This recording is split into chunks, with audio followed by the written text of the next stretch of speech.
সিরাজগঞ্জ এক আসনের নবনির্বাচিত বিএনপি সংসদ সদস্য মোহাম্মদ সেলিম রেজার সংবর্ধনা ও বাবার স্মরণে দোয়া মাহফিল। মোহাম্মদ পলাশ শেখ বিশেষ প্রতিনিধি এর রিপোর্টে দেখুন বিস্তারিত।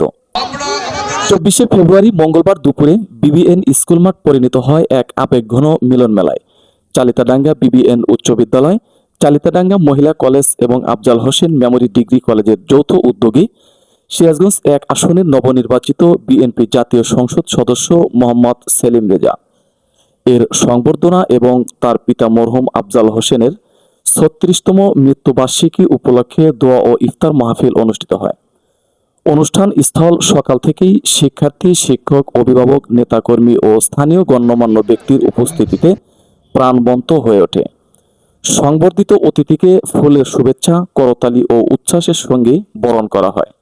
বক্তব্যে এমপি মোহাম্মদ সেলিম রেজা বলেন, আমার বাবা মরহুম আফজাল হোসেন ছিলেন একজন অনন্য শিক্ষানুরাগী ও সমাজসেবক।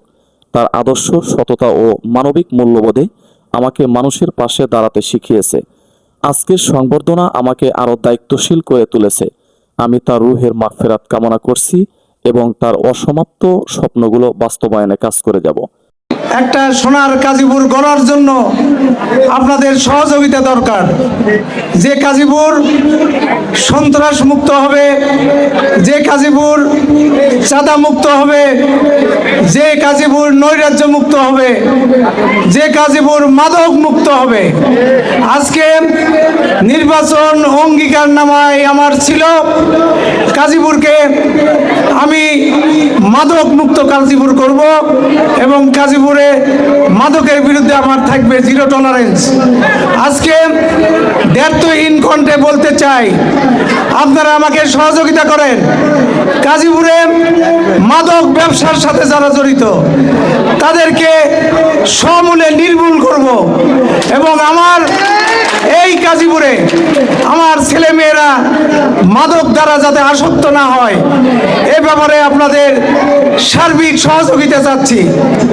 আজকে আপনাদের কাছে আমার বিনীত অনুরোধ থাকবে, আপনারা ভালো কাজের জন্য আমাকে সহযোগিতা করেন, খারাপ কাজের সহযোগিতার দরকার নাই। অনুষ্ঠানে সভাপতিত্ব করেন আফজাল হোসেন মেমোরি ডিগ্রি কলেজের অধ্যক্ষ মহসিন রেজা বিপু। তিনি বলেন, মরহুম আফজাল হোসেন ছিলেন এ অঞ্চলের শিক্ষার আলোকবর্তিকা। তার কর্মময় জীবন আমাদের জন্য চিরদৃষ্টি। তার স্মৃতিকে ধারণ করে আমরা শিক্ষার মান উন্নয়নে কাজ করে যাচ্ছি। আমরা অনেক গর্বিত এবং কৃতজ্ঞতা জ্ঞাপন করি মহান আল্লাহ তাআলার কাছে।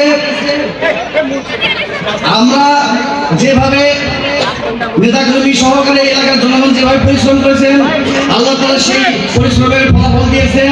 দোয়া ও ইফতার মাহফিলের মাধ্যমে অনুষ্ঠানটি সম্পূর্ণ হয়।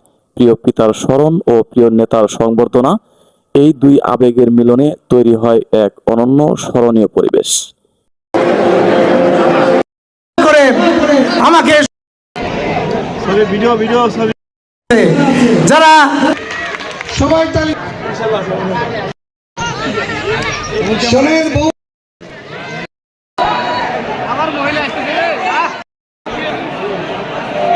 SMP news 24 news desk.